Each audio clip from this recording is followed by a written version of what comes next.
Hello, everyone. Thank you for joining me for another fun and exciting and informative episode of the Paralegal Voice on the Legal Talk Network.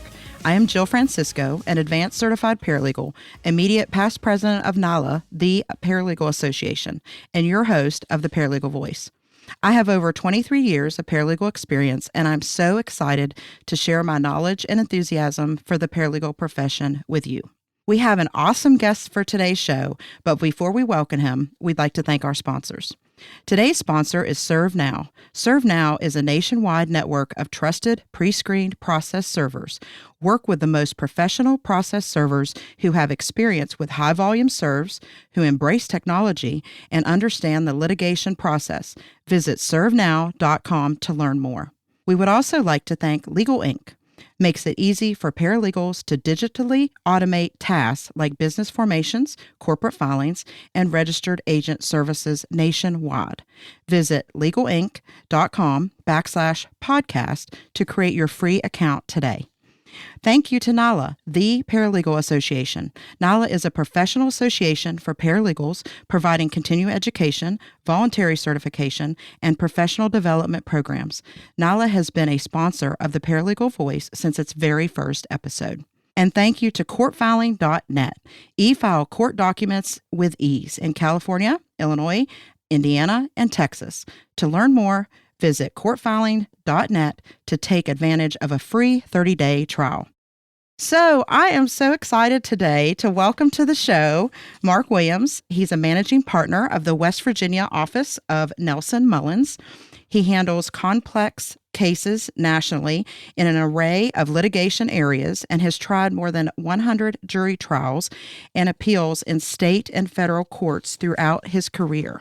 Now, I'm going to tell you, that's the total abbreviated version of Marc's bio because he is a very, very accomplished attorney, leader. We're on the same page in our professional involvement of associations in our career. And I mean, clearly he's just an all-around fun guy because, I have fun on the program. If you're not fun, you're not getting on the program. So Marc, like I said, is also a very active in his trade professional associations. He's a past president of DRI, the voice of the defense bar. And like I said, we share that view of the importance of being involved and active in your trade professional associations. And I had the privilege years ago working with Marc during the early years of my paralegal career. I've known Marc for many years. So it's truly an honor and a treat to have him on with me today as we discuss the effects that COVID-19 pandemic has had and continues to have on the practice of law and how that relates and translates to paralegals and other staff. Marc, welcome to the Paralegal Voice. Thank you, Jill. I'm glad to be here. Thanks for having me. Thank you. I'm super excited. So, Marc, let's just kind of jump right into it because, we are in a time crunch, as I was telling you, and we don't want our listeners to miss out on all the awesome things I know that you're going to have to share. So can you just explain a little bit, because I want people to know about your background and a little bit more of your experience than I mentioned? Sure. As your introduction, very generous introduction indicated, my practice is exclusively litigation. It's primarily for the defense, primarily involving corporate clients. Increasingly, especially in commercial litigation, sometimes we find ourselves as the plaintiff, but I don't do any personal injury plaintiff's work. It's all on the defense side. My clients are medical systems, product manufacturers, chemical companies, insurance companies, although not as much insurance work probably as a lot of defense lawyers, transportation companies, those sorts of things. So it's largely litigation involving large entities. I do a lot of class action work. I do an increasing amount of appellate work, interestingly, since it doesn't seem like I can get a case to go to trial to save my life. So my courtroom work for the last 4 or 5 years has been largely appellate work, but still have a robust practice nationally, handling a bunch of litigation all over the country, which is interesting and is never boring. Although for the last year, as we're going to discuss, the around the country means it's all done from here in my Zoom room in the office in West Virginia. So, I know, like what's happened to us? We used to travel all the time. I Like know. like JD and Sean are done with me. Like they're like, get out of here. When's your next trip? Well, yesterday was Groundhog Day, and in some ways, the last year has been Groundhog Day. Yeah. 'Cause Good it's all the same. analogy. It's all the same. And I'm coming up on, it'll be in about a month, it'll be a year since I've been on an airplane. Wow. And considering I flew 150,000 miles in 2019, that's really weird to not be getting on a plane every week. I know. We were busy. It's funny how it switches your focus. So yeah, let's get into this a little bit more. So like we know, COVID-19 is definitely having an impact on the legal industry as a whole and the practice of law. And what are some of the things that to you stand out that are making the biggest impacts right now in our profession? Well, first of all, it required us to totally rethink how we'd handle cases. In the past, your relationships with clients, your handling of a matter, especially complex matters where you may have experts from around the country, or if you're like me and you had a national practice that required you to be in various states, all those sorts of things had to change. Yep. I mean, you almost instantaneously from about this time last year, we had to make a decision. How are we going to handle these cases? Are we able to handle these cases? Was frankly the question we were asking a year ago. Is everything going to come to a dead stop? Right. As an example, about this time last year was the last significant in-person hearing that I was a part of. And it was in Charleston, West Virginia. It was an extraordinarily large set of cases. And there were lawyers from all over the country that had come for this hearing. There are probably close to 100 lawyers in the courtroom. They had to have it in the ceremonial courtroom in Charleston because that was the only courtroom large enough to hold everybody. Fit everybody. And little did we know, but that a paralegal, as it turns out, for one of the plaintiffs' firms had COVID. Oh, gosh. Now, at that point, we all sort of understood or we knew about the possibility that there was a virus out there that we needed to be careful about. But, it didn't stop us from having 100 people shoulder to shoulder in a courtroom. Right. And, we were still shaking hands or hugging people that we knew because a lot of these lawyers, we see all the time and we're friends with. And there was an asymptomatic paralegal from an out-of-state plaintiff's firm that was there in the courtroom providing support for her lawyers.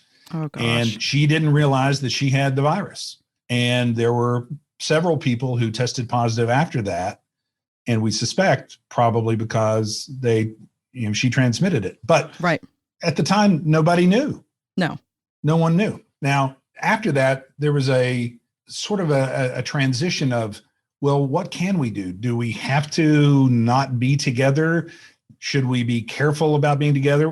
The whole masks issue was something that we hadn't decided on. Wear them, don't wear them. But it also became apparent almost immediately that there were going to be changes in the way that courts were dealing with us. Yep. So most of the courts around the country started imposing orders that would limit what you could do.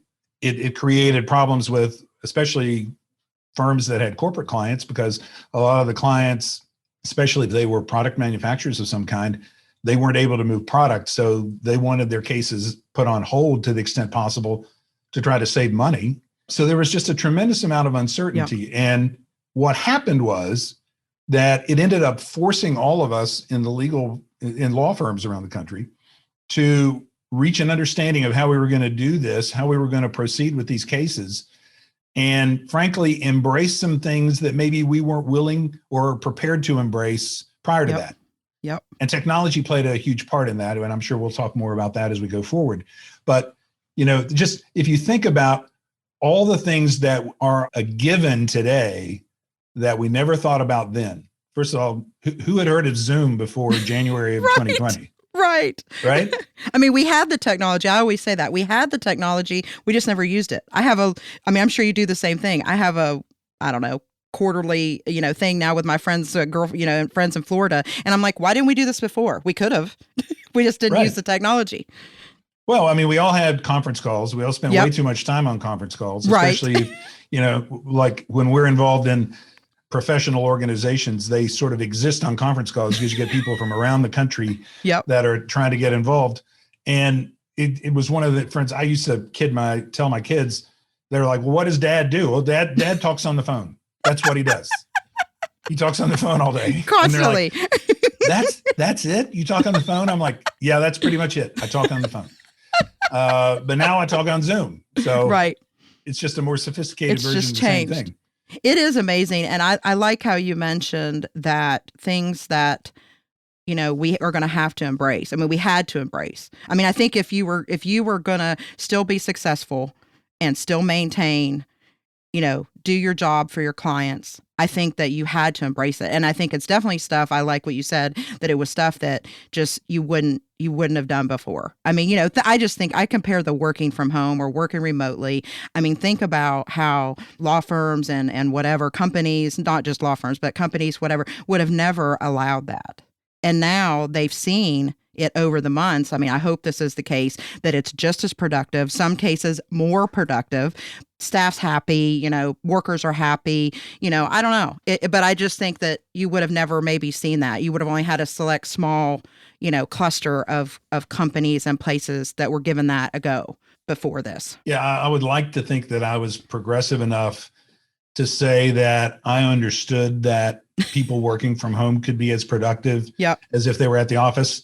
And that would be a lie. I mean, that would not be the case, because like most lawyers, my assumption was that you need to be at the office. I understood if people had to take time off, or they had issues, or they had, kid issues or things like that they had to deal with and manage. I've always been a believer that you have to have the flexibility for that sort of thing. Yeah. But the concept of working from home, being as productive as being in the office, I bet there probably was less than 10% of the workforce in the legal field that thought that could happen, that thought that's possible. And yet, I think you're totally right. And yet what we found out was we can be as productive. Yeah. And I think even like you said, I think even more so. I've tried to find the positives, and I think you're the same type of person. We try to find the positives of whatever situation it is. And I think that's what I keep saying. I'm like, there are a lot of opportunities that are coming from this too, in addition to, things that aren't so awesome and aren't so great for us. You got to take the good with the bad. So, well, it's kind of in some ways it's a mixed bag.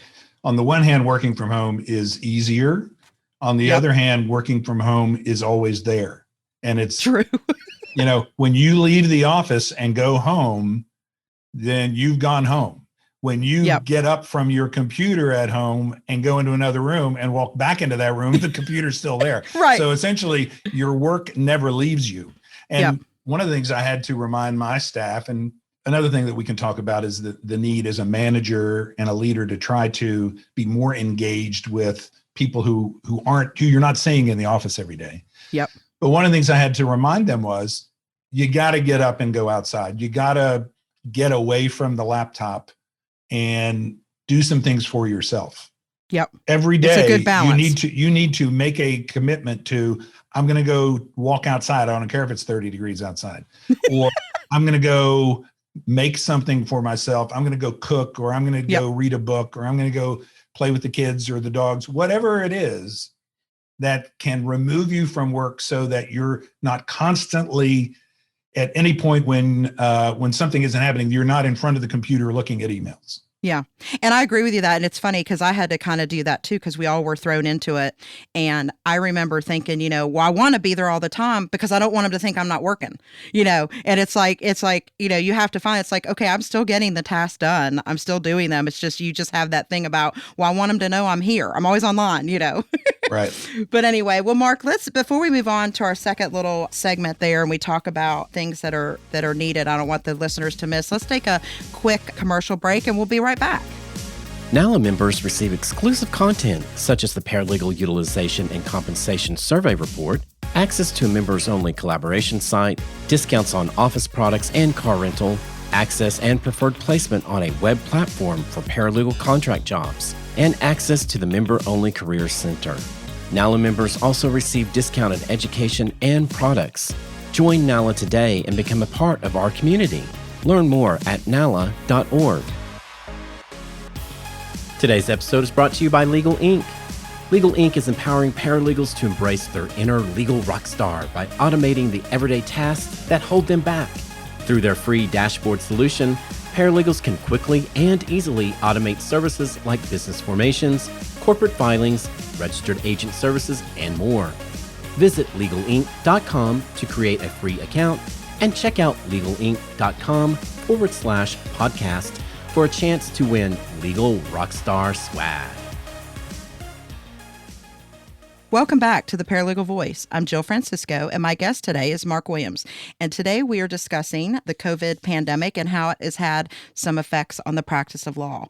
We're going to jump right back in there. And, Marc, as we were talking about, as a consequence of the pandemic, paralegals, other legal staff, we've all seen changes to tasks. I mean, attorneys too, really everybody that's working in the law practice, tasks and skills required to perform, our usual work duties as they were before. What jumps out at you as being some, imperative things and skills that paralegals and other staff need to know to really be on top of it right now, the way that we're having to practice law? Well, I suspect that for a lot of your listeners, probably from spring of last year until early summer, they may have been working primarily at home or some sort of split arrangement where they were at home sometime and at the office sometime. And that was really difficult for all of us to sort of understand if that was going to be possible. How could you have litigation support if the people weren't there to handle things? And what we found is that with a few exceptions where, for instance, maybe there might need to be things that were done in person, preparation of notebooks or documents or things like that for a deposition that's going to be done remotely, or a hearing notebook, which we use paralegals to do those. The vast majority of things could be done remotely. And it occurred to me that at that point, it really doesn't matter where these people are. I mean, it's helpful if they're close by so they can come in the office, but realistically, it doesn't matter if they're 10 miles away or 100 miles away.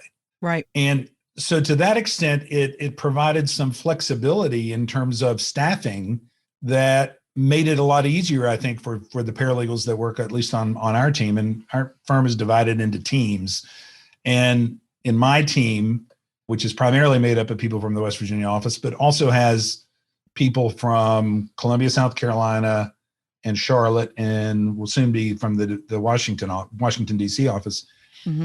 It doesn't really matter. So I have a paralegal who's working for me now who's in Columbia, South Carolina. Yep. She's never been to this office. She's got, 25 years of experience, and we hired her because we were lucky to get somebody with that level of experience handling litigation that could instantaneously get started on things. But one of the reasons that I was comfortable in making that hire was that I knew it didn't matter that she wasn't here in the office with me. Yep. So to that extent, one of the things that a paralegal needs to be thinking about as we go into this new area, which I'm sure we'll talk about the future, but I don't think it's going to change. I'll tease that at this point. Throw that out there. In the next block, we're going to talk about it, but I don't think it's going to change that much. Is how can you make yourself valuable to somebody without being in the office, being able to walk in and ask them questions? What are the sorts of things that I need to be able to do in terms of accessibility, in terms of communicating quickly? And as a result, there's so many technology tools that are available to you that it's really a lot easier than it's ever been. People complain about the fact, I've got a phone on me now that's 24/7 and clients can always get a hold of me. I try to think of it in a different way. It gives me the flexibility that I don't have to be in the office all the time by the phone. Yeah. Because I do carry that thing. Everybody has that number. You have my number. Everybody I've ever known has my number. And they can get a hold of me no matter where I am. So if I leave to go to my son's soccer practice and it's really urgent that someone get a hold of me, they can do that. Yep. I had a plaintiff's lawyer text me at 1 a.m. the other night. Now, I wasn't That's a little awake. bit much. I wasn't awake, but it was something that, I saw when I woke up the next day. Yeah. And that's okay. I don't mind that. I'm probably one of the few people that doesn't mind those sorts of intrusions because I'm pretty good at ignoring things that I don't need to deal with immediately. But from the support staff component, of paralegals and other professional staff, I always want them to be thinking about how can I make myself invaluable for the person that I work for? Yeah. Their job is to do the things that's going to make it easier for me. And that's why I've always considered the paralegal job the hardest in the office and the most valuable in the office. And why we take great pride in hiring really good paralegals and training them up and giving them responsibility and rewarding them for their work. Because frankly, with the cases that we handle and the complexity of the matters that we're dealing with, we have to have that kind of help. Yeah. I love that you said that you looked at it a different way where you have your phone on you or whatever. It could be, like you said, your iPad or whatever. But people, I chose because, the firm doesn't pay for our phone service. So I don't have to have my email on there, but I do because, and like you said, it's not because they make me, but because I feel like I can be more helpful to you. And it creates flexibility for me. If I'm out running some errands and, it's fine. But then if you need something real quick and I can answer your question, that just makes, like you said, that just increases my value to you. And so Right. Why wouldn't I want to do that? But you have both, you have staff and paralegals on both sides of that, but I do look at it exactly how you look at it. I look at it, that helps me to be more flexible, but then also it increases the value. Because if I can just take 10 minutes and you need the information, you don't have to wait till I'm back in the office or whatever. I think it's just a win-win for both sides. Well, and there has to be a trusting relationship between the attorney and the paralegal. Yeah. The attorney's abusing it by saying, by golly, I want you to be online 24/7. And anytime I ask for something, I want an instantaneous response.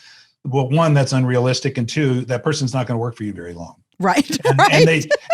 and you should quit that job because that person's a phrase that I can't say on a podcast, but you have to have some respect between the attorney and the paralegal so that I understand the sorts of things you're trying to do and the issues you're dealing with. Because frankly, one of the things that came apparent to me in this pandemic was that you had a lot of young parents that were trying to juggle childcare or children who weren't going to be at school. And now we're home all the time or some split schedule. Yep. Like, your child and my child are both on split schedules now. Yep. So we know they're going to be home a certain number of days and at school a certain number of days. And you have to account for the fact that people have to deal with that. Yeah. And if you don't, then you're not understanding the reality of what your staff is dealing with. Yeah. And you have to account for the pressures that they're under in trying to manage that. I mean, we had some young parents that were childcare that they traditionally relied on wasn't available. And what are they going to do? Bring them to the office? No, we were able to work out arrangements for them to work from home, even after we came back in June, right? Where we were largely back full time in June. But I understand, having gone through several months of letting people work from home, I knew at that point, well, it was possible that you could work from home and be productive. So if someone said, look, my childcare arrangement isn't there, the kid's out of school, someone has to be with him, and I would like to work from home, I was able to say, sure, you can do that. And it worked out. Yeah. And I think you're exactly right. And I also think I've said this before to some paralegals. I'm like, this is really telling of your employer. How does your employer, you liked your job before the pandemic? You thought it was fun.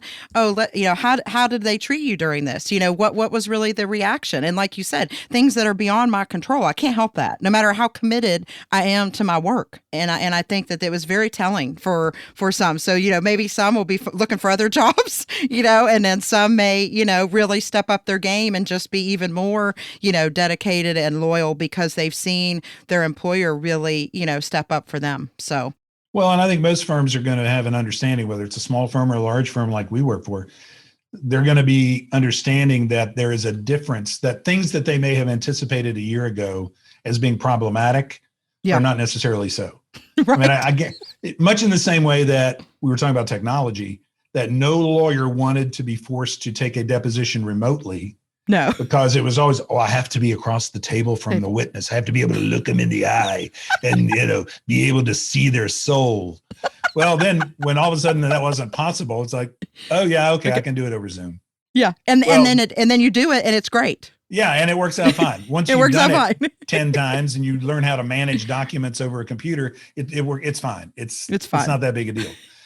It's the same way with managing a staff and understanding that they're not always going to be there. And sometimes they have to work from home, that it's okay. Yeah. It's workable.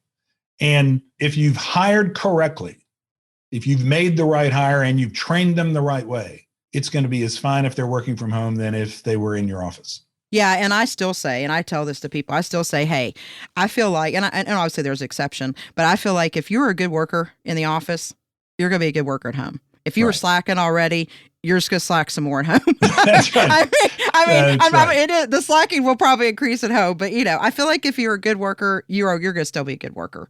Right. So, but let's get past COVID, because I think, we're trying to get on that. We're getting on that horse. I think we know we're going to get past it. I think we are seeing the light of the end of the tunnel because of the vaccine. Yeah, we're definitely closer to the end than the beginning. I am not vaccinated. Sean is vaccinated even with second dose because, he's essential even before the pandemic. Well, yeah, he was essential. He thinks he's essential, but I might have an argument on that. You might have that. You that's funny. But anyway, so he's vaccinated. We're getting more vaccines out there. So once we get past COVID, because we're going to get past it, hopefully later this year. I think you and I were talking about the timing. What do you see happening to the practice of law, like big picture? Because I think you were saying we're not going to go back the way it was.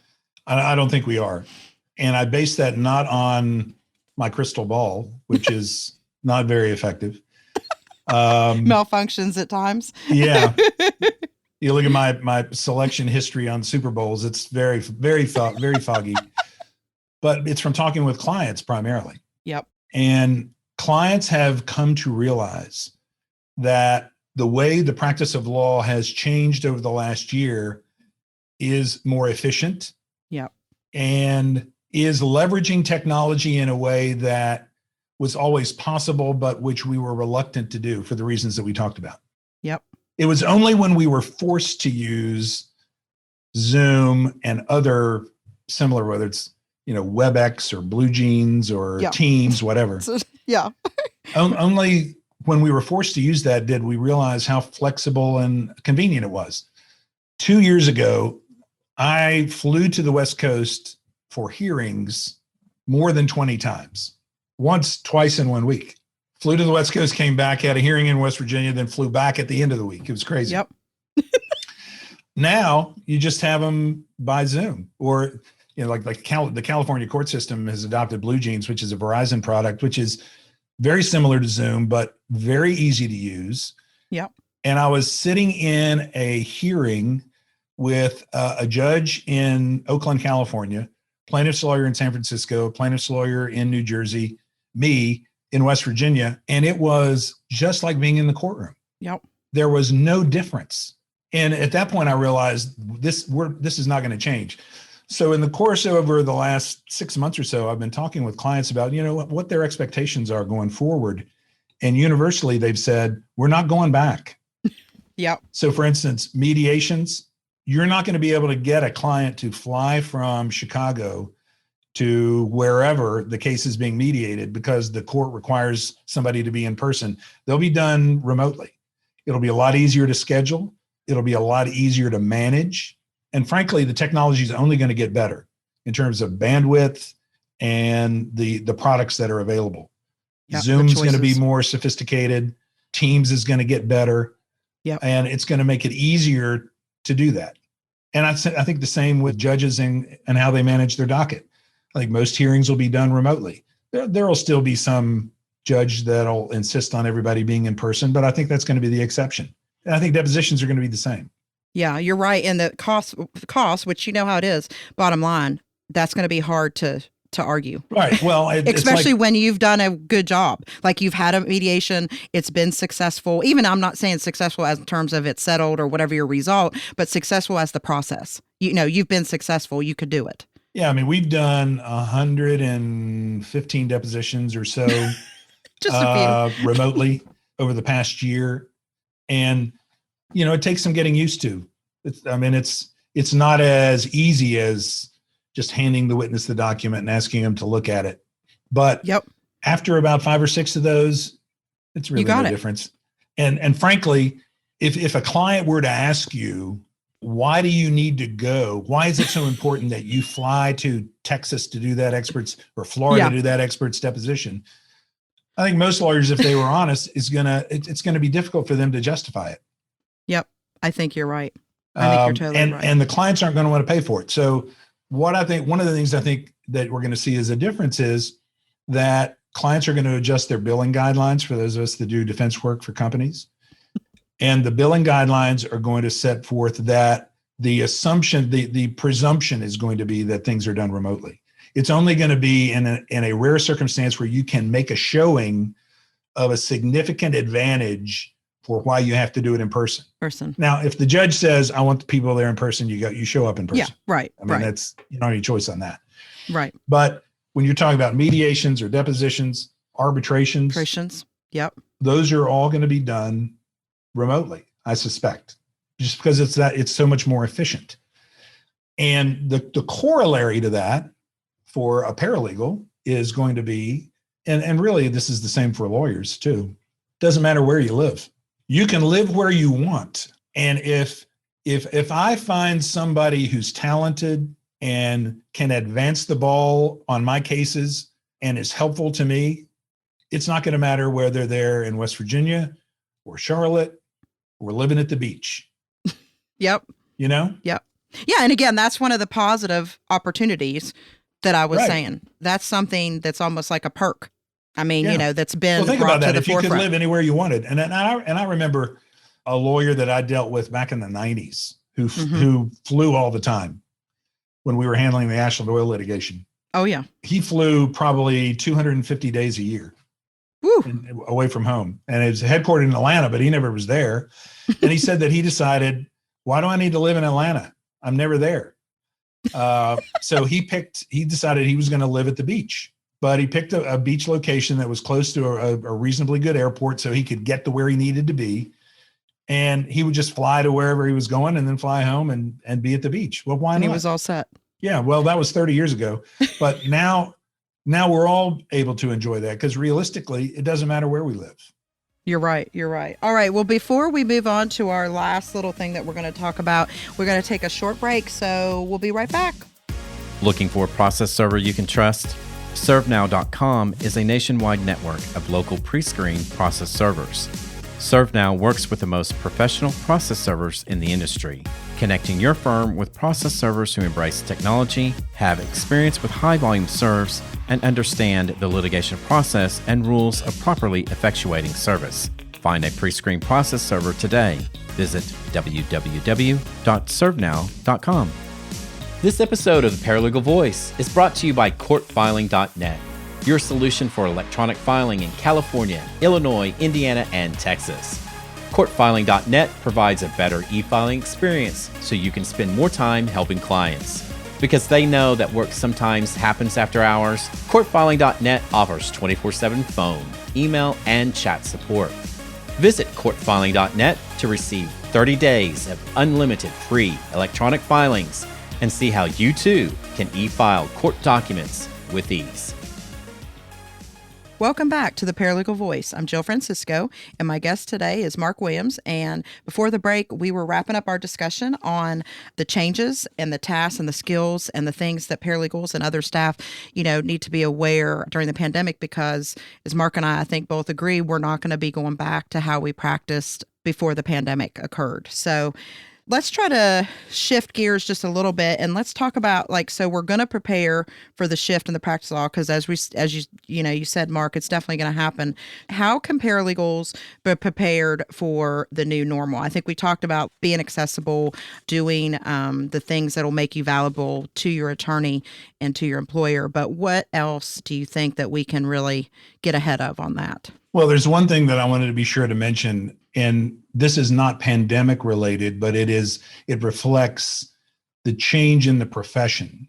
And it's the blurring of lines between administrative professional help and a paralegal providing assistance. And it's probably more prevalent in defense firms that are focusing so much on trying to increase the ratio of administrative assistants to billing units. Mm-hmm. There's a lot of pressure, especially in larger firms, to have a ratio of how many lawyers, basically it's usually lawyers, but you got to account for paralegals too. Yeah. How many lawyers are there per administrative assistant, what we used to call secretaries? Yep. And as that increases, as that pressure increases, there's less time available that administrative assistant can do purely administrative tasks in support of the lawyers or the paralegals that they work for. And as a result, a lot of that ends up being handled by the paralegal, but then clients are pushing back on that because it's perceived as purely administrative tasks. Most of the clients don't want to pay for something that they think a secretary should be doing for free. Yep. And increasingly, I'm seeing with corporate clients, a lot of conflict and pressure to reduce the amount of work that a paralegal would do that should be or could be done by administrative assistant. And frankly, it's a gray area. I mean, there's not clearly defined lines where it's like, okay, everything to the right of this line is something that a secretary should do, and everything to the left of the line is something a paralegal should do. It's difficult to be able to discern exactly where that sits. And as firms are under more pressure to reduce the number of non-billing units that they have in the firm, then it makes it harder for a paralegal to do what they're required to do because they're doing tasks which the client may not want to pay for. Yeah. Now, the importance of that is that the lawyer has to make sure that the paralegal understands what is allowed by the client under the billing guidelines and what's not, how the descriptions, if you're billing by the hour, are written so that they're not losing credit for the work that they do. But also, as a partner that has billing relationships with a lot of clients, sometimes I have to try to figure out a more creative way of doing that work and getting paid for it that doesn't subject me to appealing billing entries or reviewing billing entries. Yeah. And with some clients, I've gone to them and said, look, why don't we just put all the paralegal time on a flat fee? And that way you don't have to worry about it. And we'll account for the fact that some months we're gonna go over and some months we're not, but let's try to figure out what a number would be that would be fair, that you're comfortable with paying so you don't have to spend a lot of time reviewing those bills. And that way we can commit the necessary staff to get the job done without this paralegal worrying about whether or not she's going to get paid for it. Right. Yeah. And I'm with you.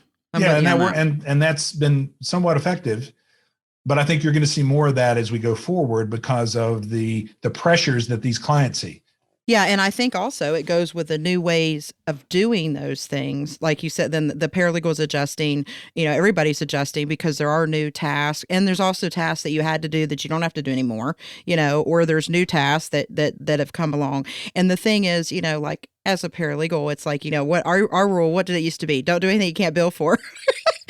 I think was our rule. Because like you said, there's no list. There's no like magical list. At least if there is, I've not found it. But it's like, well, there's some paralegals that are so good. They're more valuable than associates. Let's be honest. Yeah.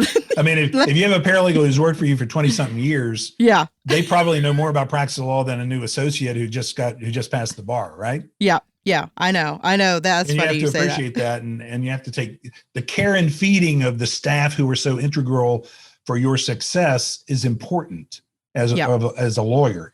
Yes, if you don't take care of them, they're not going to take care of you, basically. Right.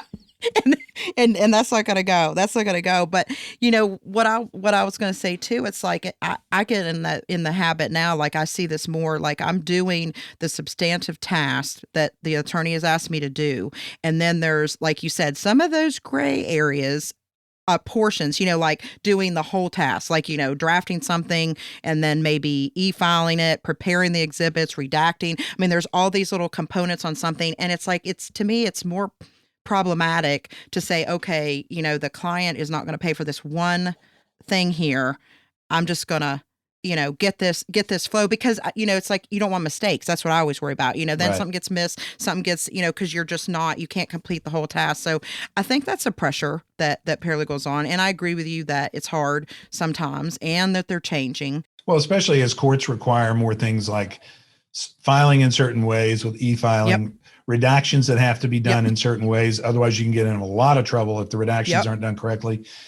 And for a client to somehow assume that those are administrative tasks that should be done by someone else, maybe and maybe not. You know, we had a situation where we had to remove 115 cases to federal court over the court, and we had to do it by a date certain. So we had 2 days to prepare 115 removals, pay for those, get them ready, and file them. And they all were e-filed. It was a gargantuan task, and we had to basically pull all hands on deck in the office. So we're pulling secretaries and paralegals from all over and having them work on these, and associates, everybody. And we had like an assembly line to get this done. And we got it done, but it required a case that normally would have had 4 billers on it, all of a sudden had 20. Yeah. Which, you know, clients hate. I mean, that's if there's one thing they hate, it's when, you know, a 4 billing file turns into a 20 billing file. Yeah. Like I remember those days, everybody on the first floor and was I working on this project and say, okay, look, you need to understand this is a one-time thing that happened, that you decided you wanted this done, and we did it, and we got it done, and everything was done right. But we had to pull a lot of extra people on, and they understood. But if you don't have that conversation with them, they're going to be understandably upset when they see the bill. Yeah. So I think we've kind of touched on, I have 2 more things I wanted to kind of address with you. And I think we kind of touched on a little bit how the firms and the clients are going to adjust to the new realities that COVID has shown us. But did you have anything else you wanted to mention there? Because like I said, I think it's very true what you said, that the you're not going to go back because of the clients. I mean, you know, they're just not. And I like how you talked about billing guidelines, that that's going to be in there. And that's what we have to do. We got to follow those guidelines. Yeah. The biggest thing that's going to come out of this is more flexibility. Firms are going to be, not because they feel like they're forced to, but they know they can be. So there's going to be more flexibility in terms of when you come to work, where you're working from. We now know that it's possible to arrange for technology for all the people. I mean, your firm is similar to mine. When the pandemic happened, all of a sudden we had to make arrangements for, instead of just the 800 lawyers who, you know, some number of which would work remotely because they travel. Now it was 1,500 people we had to make arrangements for remote working. Yep. Once you sort of ramp that up and understand how that process works, and you recognize how it works, then it's easy. So now, as people are hired and brought in, we can make arrangements for that. And it's going to make it easier to do the job. It's going to make it easier for you to be a paralegal or a paralegal assistant and get the work done and take care of your family and have a life outside of your job. Yeah. And that flexibility, I think, is good for everybody.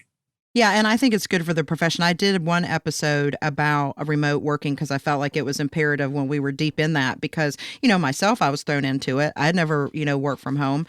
And I've interviewed a paralegal that was in Florida that negotiated.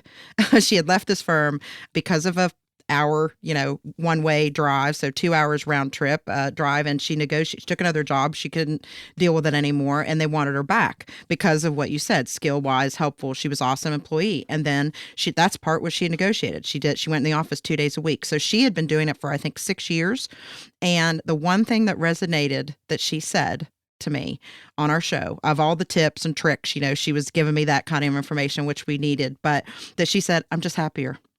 Sure. She said, "I'm just happier." Like she said, on my 10-minute break, I can go out and walk my dog. I can go out and pick some flowers. I can go fix a cup of tea, and I don't have to worry, did I bring it to work?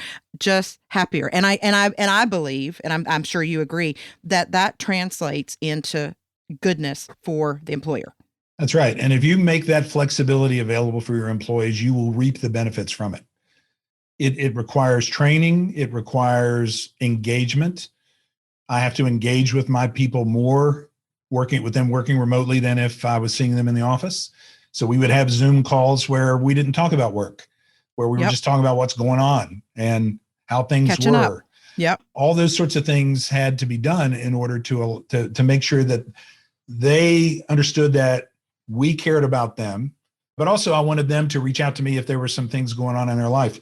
If a family member got COVID and they were going to have to care for them. I wanted to know that. Yeah. I didn't want them to just say, well, I'll just manage it without telling him. I wanted to know it because that's going to impact how I deal with them and how they work for me. Yeah. And I think you're right. I think it's looked upon as a perk, like those things. And I think it enables you to get, like you said, you're not going to be now discouraged to hire a paralegal that isn't right here in front of you. And, you're going to know that it's going to be possible. I mean, I do work for other attorneys and other offices. I've never seen them. I mean, I see their picture and it's like, so really, essentially, I was working remotely anyway. I mean, I wasn't, it didn't matter where I was. I mean, now if I'm at home or I'm somewhere else, I still was working remotely there. Well, I have to say this, Mark, because you were laughing about how to work in a funny story, and I feel like that we have so many funny stories. But my all-time favorite, people are paralegals. They always think, well, we're going to bring up the time that they were excelling and so great. But I love to bring up the time that I sent you exactly what was it, a month early to a very remote location for a hearing. I guess I should pay more attention to my calendar. I think my response after you calmed down, was, hey, better early than missing it.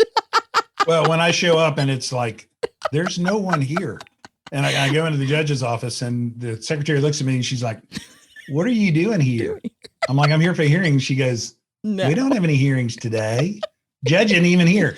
And you know what? She told me the reason the judge wasn't there?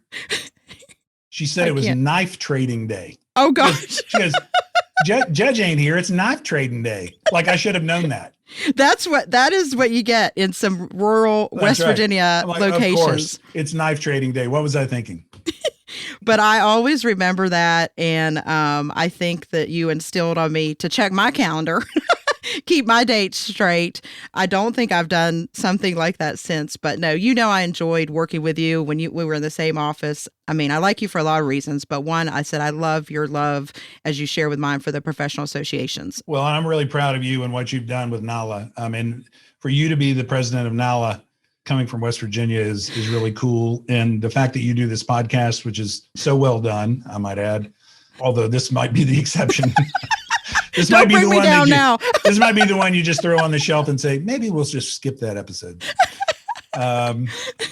But we're obviously very proud of you and what you've accomplished and your continued contributions to the profession. I appreciate that, Mark. I really do. The only thing I want to do that I haven't got yet to do, and I know you've done in the past, is teach.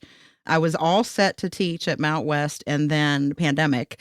And, so obviously enrollment's down and, things like that. So I think we're going to give it a go next fall, teaching that intro to paralegalism. So hopefully I'll get to do that. It's a lot of fun. It really is. But anyway, I appreciate you, Mark, so much for coming on. And, you've talked about a lot of neat things. And I know you talked about your accessibility. And for any of our listeners that would like to get in contact with you and maybe have a follow-up or get some more of the information that you talked about, what is the best way to contact you? My email address is, if you Google Marc with a C Williams, you can get my email address. It's marc.williams@nelsonmullins.com. So I'd be happy to answer any questions. And if anybody wants to reach out, they're welcome to do so. I appreciate it, Mark. And like I said, I know you mean it because I know, like I said, you're always helpful. I like it when I run into you every once in a while at Starbucks and we get to catch up and chat or getting pizza or getting right. We're in the same, like literally you're just down the street. I was telling Evan, I guess we could have done the show together. I don't know how that would have worked, but anyway, I do appreciate your time. I appreciate your dedication also. I know you're awesome. Like I loved, recently I watched one of your arguments before up there at the Supreme Court of Appeals in the West Virginia. I was waiting on another one and there you were. I was like, yes.